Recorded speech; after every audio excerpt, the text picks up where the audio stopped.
এ তো ঘর কলের কারবার, মেয়েদের জামাতে কলার, ছেলেদের গলে দেখি হার। কে ভাইয়া কি চাইয়া দেখায় কি সুন্দর, এত ঘর কলের কারবার, এত ঘর কলের কারবার। মেয়েদের জামাতে কলার, ছেলেদের গলে দেখি হার। কে ভাইয়া দেখায় কি সুন্দর, এত ঘর কলের কারবার। মেয়ে এখন হইল পুরুষ, হাতে লয় না চুড়ি, গায়ে তাদের নাই ব্লাউজ, পরতে চায় না শাড়ি। মেয়ে এখন হইল পুরুষ, হাতে লয় না চুড়ি, গায়ে তাদের নাই ব্লাউজ, পরতে চায় না শাড়ি। দেখো বোরখা পরিয়া সাইনবোর্ড দে যে উল্টিয়া, ফেস কাটিং দেখায় কি সুন্দর, এত ঘর কলের কারবার। 16 গিরা কাপড় লাগে ব্লাউজ ভাই, 10 গিরা বানাইলে দাদা কেমনে দেখা যায়। 16 গিরা কাপড় লাগে ব্লাউজ ভাই, 10 গিরা বানাইলে দাদা কেমনে দেখা যায়। যেন বোয়াল মাছের পেটি, যেন বোয়াল মাছের পেটি, যেন করে ঝিকিমিকি। পুরুষেরা দেখলে পরে করে যে হায় হায়, এত ঘর কলের কারবার। অনেক বেলজ্জা মা আছেন, অনেক চরিত্রহীনা বোন আছেন, এত লম্বা কাপড় থাকা সত্ত্বেও আপনার পেট বাড়ি বেরিয়ে আছে, পিঠ বেরিয়ে আছে। অন্যান্য পুরুষের দিন লক্ষ্য সেখানে যাচ্ছে, মায়েরা যেন কোনো হায়া করে না, কোনো লজ্জা পায় না।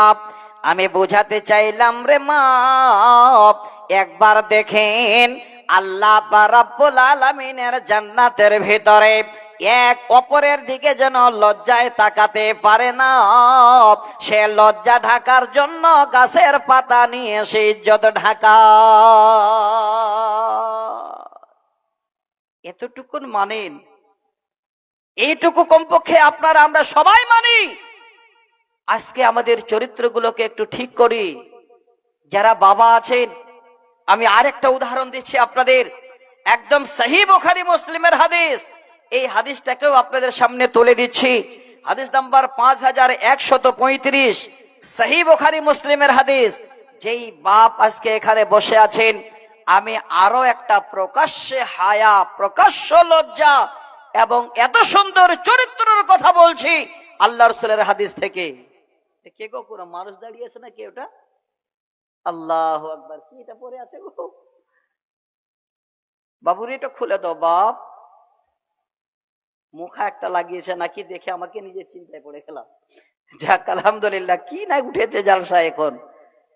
যাক শোনেন, হাদিসটা শোনেন। এবার আমি আপনাদের সামনে হাদিসটা তুলে দিয়েছি। যারা বাবা আপনারা শুনবেন, আপনাদের জন্য বলছি। আজ থেকে মাধ্যমিক পরীক্ষা শেষ হলো, স্কুল বোর্ডের অনেক বাবা আছেন এখন চিন্তা করছে মেয়েটা তো মাধ্যমিক দিল, তাহলে একটা জামাইয়ের প্রয়োজন। দেখেন, মিলাবেন কথাটা। আমার মা, আপনারা চুপচাপ থাকেন, কথা বলিয়েন না। আমি আপনাদের জন্য চেষ্টা করছি কিছু আজকে দেবার, যেন কিছু নিতে পারেন আপনারা। তো এবার মা বাবা আপনারা কি করছেন, এ মেয়েটা মাধ্যমিক দিল, তো এবার ভাবছেন মেয়েটাকে বিয়ে দিতে হবে, তাহলে জামাই দেখার প্রয়োজন। এইদিকে মেয়েটাকে না বলে স্বামী স্ত্রীতে ফুসফুস করে আলোচনা করে এবার মেয়ের বাবা জামাই দেখে এসে পরের দিনে মেয়েকে বলছে, বেটি মাধ্যমিক তো হয়ে গেল পরীক্ষা, আগামীকাল তোমাকে একটা ছেলে দেখতে আসবে, তোমার বিয়ে। বাবা সতর্ক হন। কোন বাবা যখন আপনার মেয়েকে আপনি বিয়ে দিতে যাবেন, সেই সমস্ত মেয়েদের অনুমতি ছাড়া কোনো বাবা যেন কোনো মেয়ের বিয়ে না দেন। এক নাম্বার হলো আগে বাবা হয়ে মেয়ের কাছে অনুমতি নেবে। এবার প্রশ্ন, মৌলানা মেয়ে তো বড় হয়ে গেছে, এই মেয়েটার কাছে কেমন করে অনুমতি নেওয়া যাবে? এটাই হলো লজ্জা। বুঝাতে চাচ্ছে, দেখেন ওই মেয়েটাকে কি করে বলবেন? তখন আপনারা মাঝে কি করেন? আইবাড়ি লাগান, ঘটক লাগান। কাকে? তার ভানিকে, না হলে দাদিকে, না হলে নানিকে।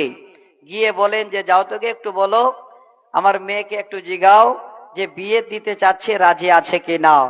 দেখবেন তার ভানি বা ভাবি যদি ঘরে গিয়ে তার ননদকে বলে, আয়শা বাবা একটা ছেলে দেখতে চাচ্ছে, তাই তোমার বিয়ে দেবে।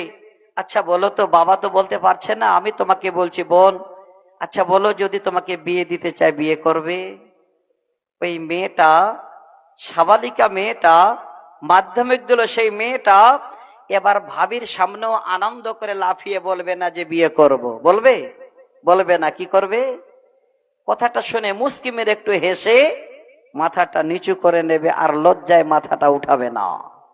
দেখেন প্রকাশ্য হায়া কাকে বলে, এই হাদিসটাকে আপনাদের শোনাচ্ছে। নবীজি বলেন, ওয়ালা তুনকাহুল বিক্রু হাত্তা তুস্তাজানা। হে পৃথিবীর মানুষ, তোমরা যদি তোমাদের মেয়েদের বিয়ে দিতে চাও, সেই মেয়েদের কাছে অনুমতি না নেওয়া পর্যন্ত ওই মেয়েটার জন্য কোন রকমের তোমরা বিয়ের ব্যবস্থা নিও না। নবীর কথা বের হলো, সাহাবীরা সবাই তীক্ষ্ণ মেজাজের, সবাই জ্ঞানী গুণী। আল্লাহর নবীর সামনে জিজ্ঞাসা করা হলো, ইয়া রাসূলুল্লাহ, ইয়া হাবিবাল্লাহ, আমরা আপনার কাছে জানতে চাই, ওই মেয়েটার কাছে যে বাবা ইজাজত নেবে, মেয়েটার কাছে অনুমতি নেবে, ওই মেয়েটার অনুমতিটা কেমন হবে আমরা কি করে জানবো? নবী বলছেন, সাহাবীরা রে, ওই মেয়েটার অনুমতি কেমন হবে তোমরা বুঝতে পারো না। শোনো, নবীজি সঙ্গে সঙ্গে যেন বলে দেন, নান্তাসকুতাব, ওই মেয়েটাকে যখন বিয়ের কথা জিজ্ঞাসা করবে, মেয়েটা এবার মুস্কি মেরে মাথা নিচু করবে, লজ্জায় মাথা তুলবে না। মেয়েটাকে কিছু বলতে যাবে তো আর কথা বলবে না, লজ্জায় মাথা ঢুকিয়ে নেবে। এই লজ্জা করে কিছু কথা না বলাটাই হলো মেয়েদের বিয়ের অনুমতি।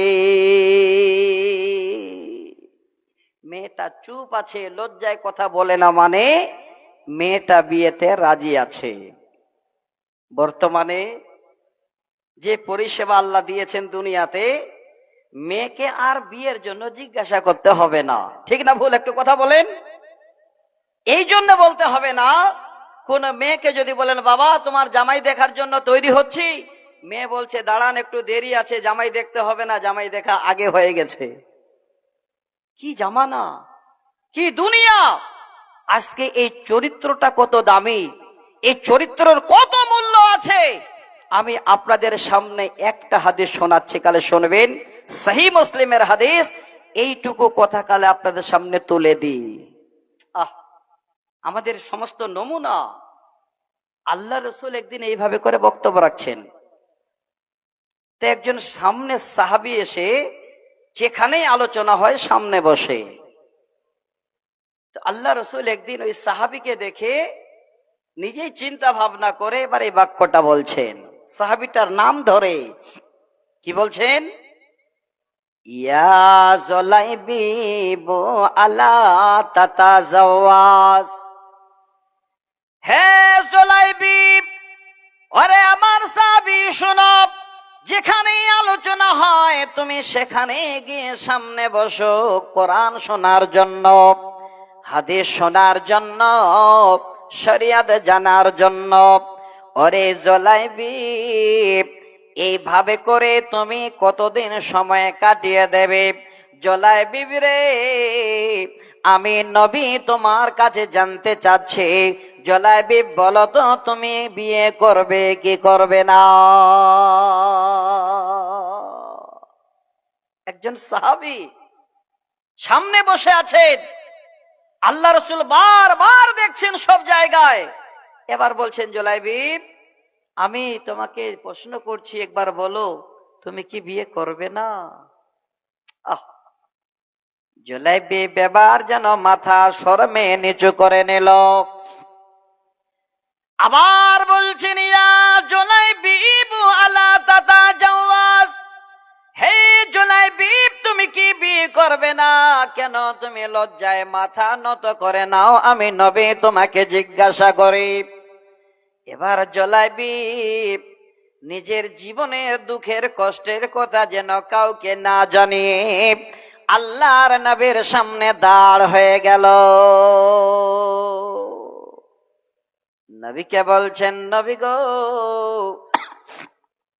আপনি আমাকে বলছেন বিয়ের কথা গো নবী, আমি জলাইবি আমার যেই বংশে জন্ম, সেই বংশটা হলো সব থেকে নিম্নে মানের। নবী গো, আমাদের ঘরে খাওয়ার কোনো ব্যবস্থা নাই, আমরা গরিব মানুষ, আমার চেহারাটা দেখতেও যেন ভালো নয়, শেওলা রঙের।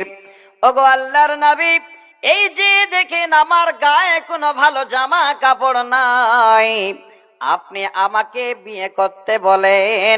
নবী গো, আমার মতো জলাইবিবকে কে বিয়ে করবে? তাই আমি আপনার সামনে বসে বসে কোরআন হাদিস শুনে সময় পাস করছি।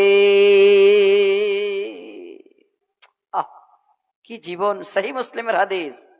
আমি শব্দগুলো একটু মাঝে মধ্যে হাদিসের শোনাচ্ছি। ইতিমধ্যে এবার জলাইবিব এই কথা যখনই বলেন, আল্লাহর নবী জলাইবিবকে এবার কাছে ডেকে নিলেন। ডেকে নিয়ে বলেন, জলাইবিব আমি তোমাকে একটা পরামর্শ দিচ্ছি, শোনো। ইযহাব ইলা যাকাল মিনাল ইযহাব ইলা যাকাল আনসার, হে জলাইবিব আর দেরি করো না, তাড়াতাড়ি করে তুমি চলে যাও। ওই যে দেখতে পাও একটা বিশাল বাড়ি, একজন আনসারীর বাড়ি, সেখানে তুমি চলে যাও। যাবার পরে তুমি কি করবে? আমার তরফ থেকে গিয়ে আগে সালাম জানাবে, তারপরে ওই লোকটাকে তুমি বলবে আপনার মেয়ের সঙ্গে আমার বিয়ে দিতে বলেছে। আল্লাহ রসুলের কাছ থেকে যেতে লাগলেন। ইযহাব ইলা যাকাল বাইতে মিনাল আনসার, সেই আনসারীর বাড়ির দরজায় গিয়ে হাজির, আওয়াজ দিচ্ছে, কই গো, কেউ বাড়িতে আছেন? লোকটা এবার আওয়াজ শুনে বলছে, কে? বলে, আমি জলাইবিব, আল্লাহ রসুল পাঠিয়েছেন। বলে, দাঁড়াও। দরজার কাছে এসে দেখছেন জলাইবিব ছেঁড়া জামা পরে আছে, চেহারাও দেখতে ভালো নয়। এবার সেখানে দরজার কাছে দাঁড়িয়ে আছে। যখনই বেরিয়েছে, সঙ্গে জলাইবিব বলছেন, ওরে আনসারী, আমাকে আল্লাহ রসুল পাঠিয়েছেন, আল্লাহ রসুল আপনাকে সালাম জানিয়েছেন। যখনই সেই কথা শোনা, আনসারী খুশি হয়ে গেলেন, এ কি আমার ভাগ্য, আজকের দিনে নবী আমার কাছে সালাম পাঠিয়েছেন, মানে আমার বড় ভাগ্য। এবার আনন্দে আটখানা হয়ে গেল। কিছুক্ষণ বাদে এবার ওই জলাইবিব যেন শব্দ বলছেন, ওগো আনসারী, আপনার মেয়ের সঙ্গে আমার বিয়ের কথা বলেছে। বলে, দাঁড়াও, আমি একটু বাড়িতে পরামর্শ করি। এবার ঘরে ঢুকে গেছে। আনসারী ঘরে গিয়ে আওয়াজ দিচ্ছে বিবিকে, বিবি কোথায় আছো? তাড়াতাড়ি এসো। বাড়ির ভিতরে যদি কোনো বাচ্চার মা বাবা এই রকমের আনন্দের কথা বলে, বাড়ি যদিও বড় হয়, রুম থেকেও কিন্তু বাচ্চারা মা বাবার আনন্দের কথা শুনতে পায়, পায় না? ওই ঘরে এবার ডাকছে বিবিকে, বিবি রে কোথায় আছো শোনো, তোমার কাছে একটা পরামর্শ নিতে চাই। এবার ওই আনসারী তিনার স্ত্রীকে ডেকে বলছেন এই সুসংবাদ। আর বাড়ির যুবতী মেয়ে এবার ঘরে যেন কান খাড়া করে শুনছে। আনসারী বলছেন, হ্যাঁ বিবি, আজকে আল্লাহ রাসূল আমাকে সালাম পাঠিয়েছেন এবং এই জুলাইবিবের মাধ্যমে, আর বলেছেন ওই জুলাইবিবের সঙ্গে যেন আমার মেয়ের বিয়ে দেওয়ার কথা। বিবি রে, আমি জুলাইবিবের সঙ্গে আমার মেয়ের বিয়ে দিতে চাই। বলে কি বলো তুমি, বলো একটু তাড়াতাড়ি করো। বিবি তখন বলছেন মাথা তুলে, তুমি জানো জুলাইবিবের বংশের খবর আছে? সব থেকে নিম্নমানের বংশ, তাদের ঘরে কোন রকমের খাবার নাই। জুলাইবিব দেখতে শ্যাওলা রঙের, জীবনে কোনোদিন তাদের গায়ে কোনো ভালো কাপড় উঠে না। আল্লাহু আকবার। মেয়ের মা বলছেন, না না, এ কথা মেনে নেওয়া যাবে না, তাড়াতাড়ি করে তারে বিদায় করে দাও। যখন সেই কথা বলা, সাবালিকা মেয়ে যেন বাবার আনন্দ দেখে এবার একদিক থেকে এসে মা বাবার সামনে দাঁড়িয়ে গেল।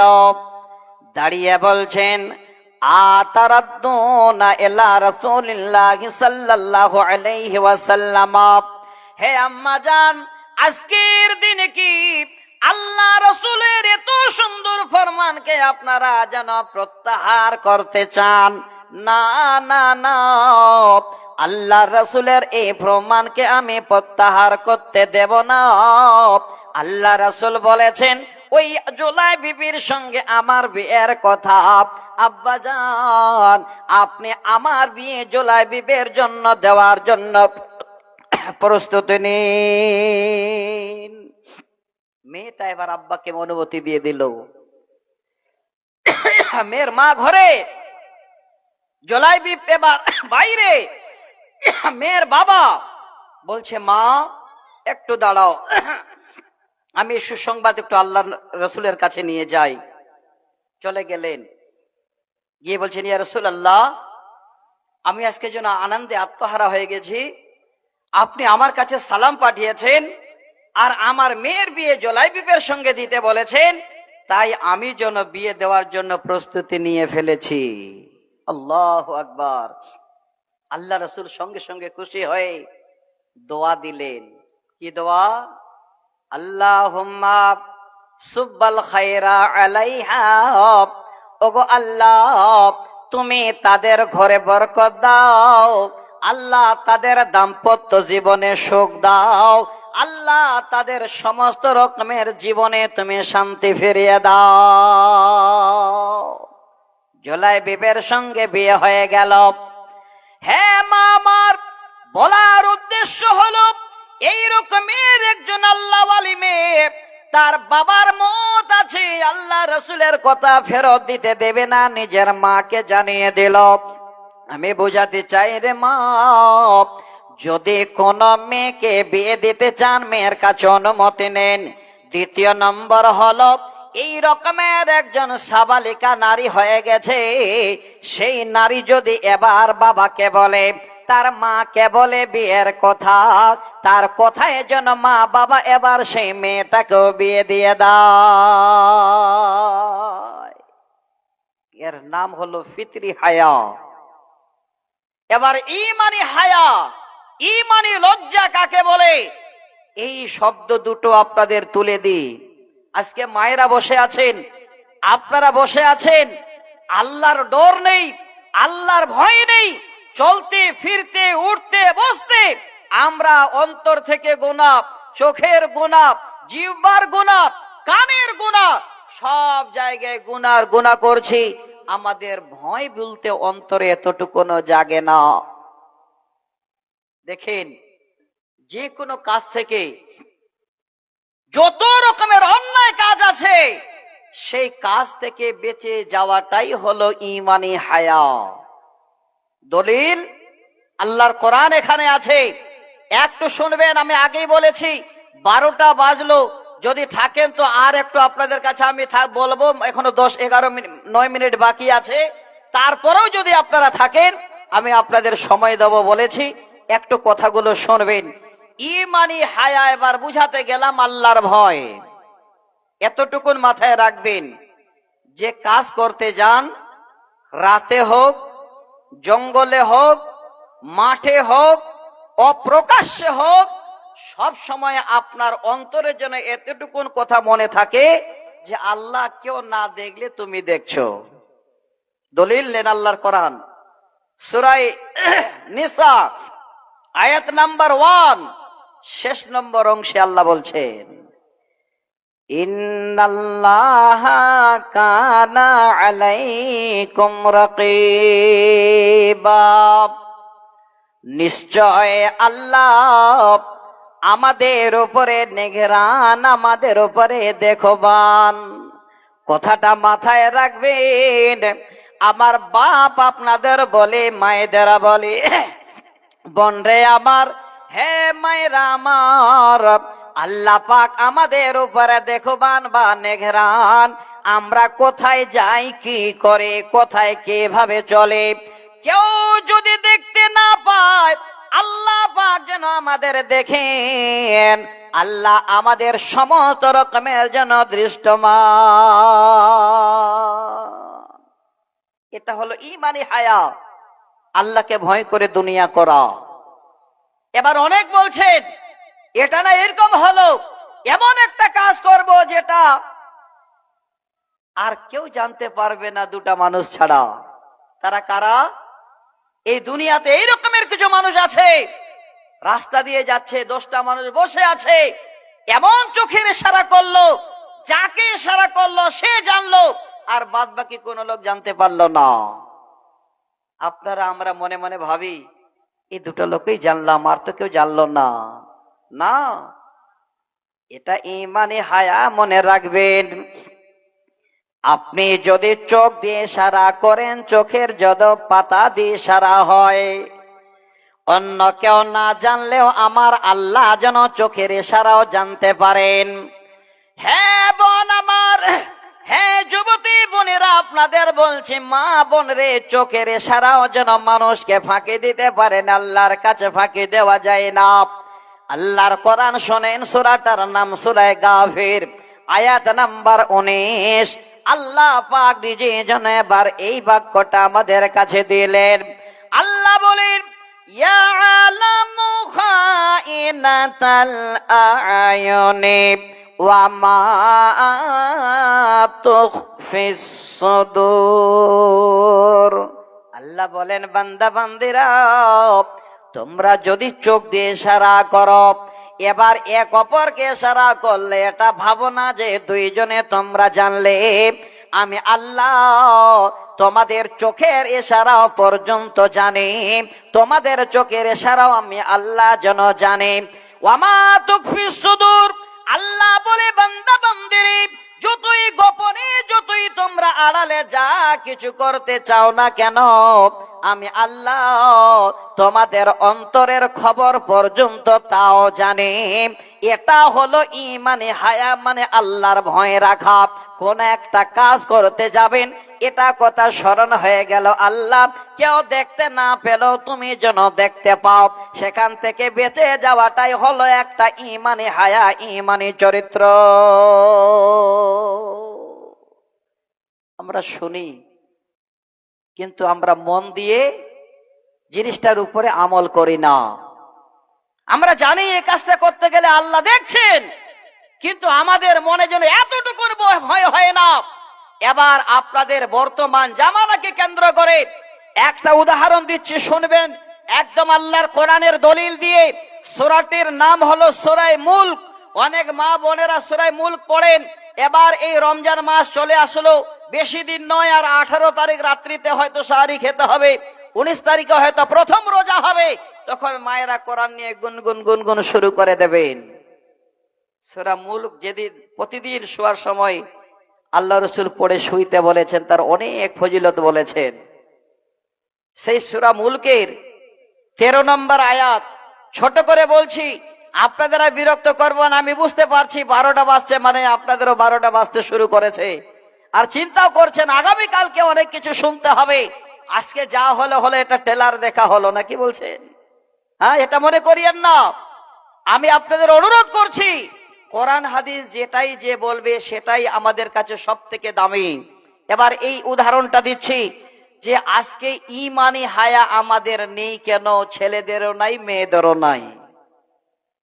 আর একটু বলি, এই ঠান্ডার দিনে যখন বাড়িতে আমরা 2-4টা ঘর আছে, এক ঘরে ছেলে আছে, এক ঘরে মেয়ে আছে, এক ঘরে মা বাবা আছেন, ঠিক রাত 11টা পার হলো তখন শুইতে যাচ্ছি। প্রত্যেক বাড়িতে, আমি বলবো না যে শুধু খালি মায়েরা, না, আমরাও। এবার শুইতে গিয়ে আধা ঘন্টা, 1 ঘন্টা, 2 ঘন্টা, কেউ 3 ঘন্টা, কেউ ফজর পর্যন্ত শুধু মোবাইলে টাইম পাস। একটু হ্যাঁ হ্যাঁ বলবেন, ঘুম পেয়েছে নাকি? ঠিক না ভুল বললাম? এবার মোবাইলে যে এই টাইম পাস করছে, একাই নয়, কোথায় পাস করছে জানেন? ওই যে হোয়াটসঅ্যাপে বন্ধু বা তার বান্ধবীর নাম্বারটা আছে, হঠাৎ করে এবার হাই লেখে পাঠিয়ে দিল। আর যখন হাই চলে গেল, সে তখন ভাবছে হাই এসেছে মানে এবার যোগাযোগ শুরু হয়ে গেল। ক্ষমা করবেন, আমি সত্য কথা বলছি, আল্লাহর কসম বলছি। এবার ওইখান থেকে উত্তর দিচ্ছে, বলুন, শুরু হলো। এইভাবে মা বাবা ঘুমিয়ে গেল, ভাই এক ঘরে ঘুমিয়ে গেল, এবার বোন একদম সুন্দর করে লেপের ভিতরে, কম্বলের ভিতরে কয়েক হেডফোন লাগিয়ে কেউ আর এমনিতে SMS শুরু করে দিল। এমন মজার কথা, এমন আনন্দ, এমন ছবি এবার চোখে তারা দেখতে পাচ্ছে। কত খুশি দুইজনে, এইদিকে নেগেটিভ ওইদিকে পজিটিভ, দুইজনে চলছে। আর মনে মনে ভাবছে আমরা দুইজনে জানছি, আর কেউ জানতে পারে না, যেহেতু মোবাইল সাইলেন্ট হয়ে আছে। মোবাইল সাইলেন্ট থাকলে যার কাছে মোবাইল আছে সে জানবে, আর কেউ জানতে পারবে না। আচ্ছা বলুন, এই দুজনে জানতে পারে না, মাঝে জানার কেউ আরো আছে? আছে না? বোন শুনেন ভালো করে, জীবনে যত SMS করেছেন, আপনার মোবাইলের স্ক্রিনে কিন্তু হয়েছে ডিলিট করেছেন, উপরের স্ক্রিনে কোনোদিন ডিলিট হয় না। আল্লাহর কোরআন শোনাচ্ছি, আল্লাহ পাক বলেন, وَأَسِرُّوا قَوْلَكُمْ أَوْ اجْهَرُوا بِهِ إِنَّهُ عَلِيمٌ بِذَاتِ الصُّدُورِ। আল্লাহ বলছেন, বান্দারে, ওরে আমার বান্দেরা, তোমরা যদি ছুপিয়ে ছুপিয়ে কথা বলো বা উঁচু আওয়াজে কথা বলো, আমি আল্লাহ তোমাদের সম্পূর্ণ আওয়াজটাও যেন শুনতে পাই, জানতে পারি। ইন্নাহু আলিমুম বিজাতিস সুদূর, নিশ্চয়ই আমি আল্লাহ তোমাদের অন্তরের খবর পর্যন্ত জানি। তাহলে এই জায়গাটার নাম হলো ইমানি হায়া। যদি কোন বন্ধু, কোন বোন আমার, কোন মা আমার, এই জায়গাটা একটু লক্ষ্য করেন, আমার বন্ধুকে মেসেজ করছে, সারা রাত চলছে, কেউ জানতে পারে না, এটা নয়, আমার আল্লাহ সব কিছু জানছে। যদি বেঁচে যান, এর নাম হলো ইমানি হায়া।